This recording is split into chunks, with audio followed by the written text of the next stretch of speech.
about how Robert just observed the high cut level on those firs there. Why would they have cut them up so high? You know, the lumberjack guys must have been standing up on some high level of siltation. And you can see that root ball down there with the alder growing out of it had the, that stump anyway, had the sand embedded in it to such a degree that we couldn't even tell it was a fir stump at first. You can actually see here too, there's the sand sort of embedded in the bark there at a higher level. Almost looks like it might have been buried at one time in flood sands. So those guys could have been standing up there, you know, cutting at a more convenient level perhaps. So if this is the case here, maybe the film site's a lot different locations. This is kind of narrow here, so water might have sped up. Well, who knows how high the sand was when they shot the film, but we do have that bank up there where it seems like it's pretty much the flat level from the flood back in the day. This is a pretty bad erosion area. Yeah, that might have influenced the level of how high the silt got. Yeah. We're standing on this level here. You can tell there's some silt here. Yeah. And as we look across to where that stump is over there, that puts us at about the right height, doesn't it? Well, who knows? It probably grew down at that level and then got covered up by the 64 flood. Right, and we're standing on probably some of the remains of 64 flood. Because the fir's not going to grow underground like that. No, but the height-wise... They like to sit on the top of ground like that. Height-wise, it explains a lot.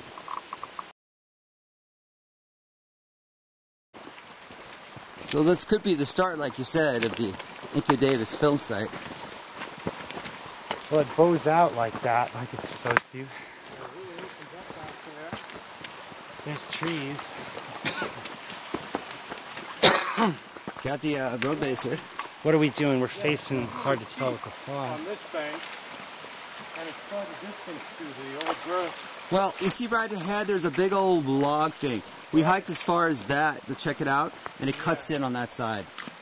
So up a little bit further, you might be able to walk across this way. Well, we're guessing right now, because we don't have the 500-yard description from Sean yet, so we need to get a bearing on that. But we're starting to get the feeling like this is probably where MK thought the film site started, right? Yeah. We got right up bend there in the creek and root balls and trees down. Where Ian is right now. So I can see MK starting to think that way, but we're still, you said, maybe a quarter-mile away from the big rocky plug. That plug, that rocky bit that Peter Byrne said was 350 yards from the film site that he thinks is the film site, which is the bat boxes. So Sean said 500 yards downstream from the bat boxes. We're talking approximately 150 yards from that plug.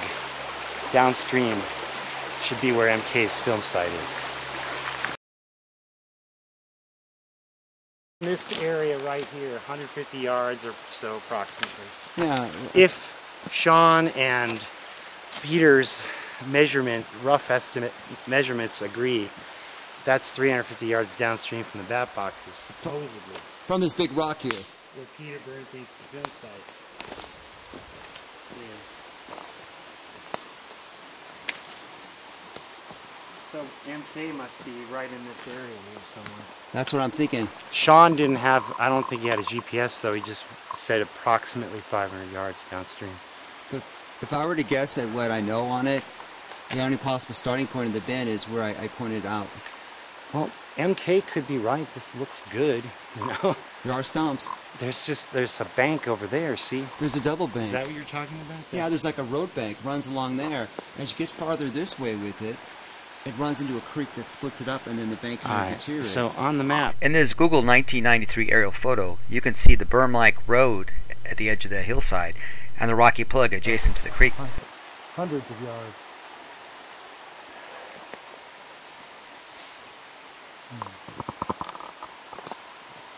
So I think we are roughly on the MK site. Don't you? Do you think that might be it? 500 yards or so downstream? Yeah. 1/10 of a mile, approximately. But MK must be talking about in here, back in there. These trees, the big trees. But I don't see the root balls. You know, except what you were talking about, good. Robert. Still researching. This is the area where you came downstream this far before, right? Yes, I sure did. Back in what, 2000 and... Look back up in here looking for stumps and trees. Was that 2006 when you were here? Yes. That's also when you saw Daniel Perez Yes. up above.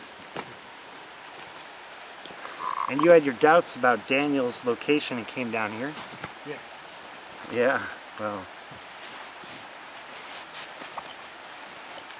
What are we dealing with here? I don't know if that's what he's looking at, but can you vision that? Well, once again, we're hard pressed for space, but it's possible. There is a big level area up here. Because this is kind of within probably the... really clear. Yeah. This is within the Byrne side, right? Right. Well, no. Not yet? Peter basically is telling us that those trees directly at the landing, at the ford there where the bat box is, he's saying those are the trees from 350 thereabouts, you know, from the first main part of the film, or the main part of the film. So you know, there's not a whole lot of distance, linear distance back to, if this would be, you know, where he started filming. I don't think that makes sense. We can measure that off. Well, I mean, we can't run a tape through this. It's going to take forever. We know where Byrne's tree is. Right, right. So we measure the distance from the tree to the creature. Yeah. Then we measure the distance from the creature to where Patterson was filming. Then we measure the distance from where Patterson and Gimlin saw the creature to where they first started seeing the creature. We get that all in there.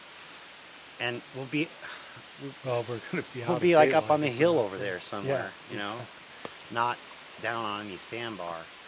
And Right. the creek will be way this way. Well, yeah, I mean, the creek is running right under, you know, the big tree.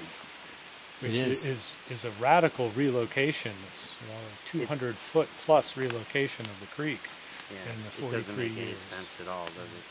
Well, this area where the creek splits, this is the one little fingers of Right, it. this would be one of the...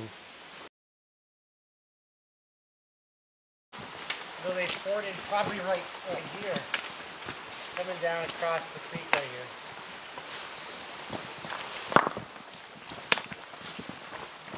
What do you think? Could you take a Jeep up through there? Sure. Who knows what the contour was like, but could have gone right through there. Those trees would not have been there.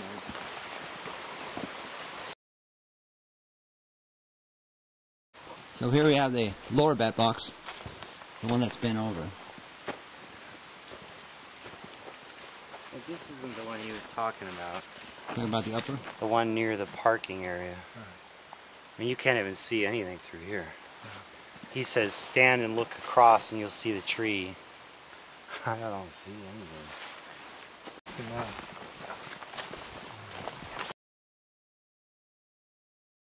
We would generally see where the creature walked. But, I mean, we don't even need to do that because we're sitting right at the rough general distance that it would be right now. Right. So the creature would have had to walk through here, so where was the creek? Exactly. You know, the creek would have had to been back on that hill over there. Yeah. And it makes no sense at all. So measuring it doesn't make... Yeah, I don't really know exactly what we're doing here. What we could do is measure the area around the Christopher Murphy site and try to get a gander of how that might have been situated.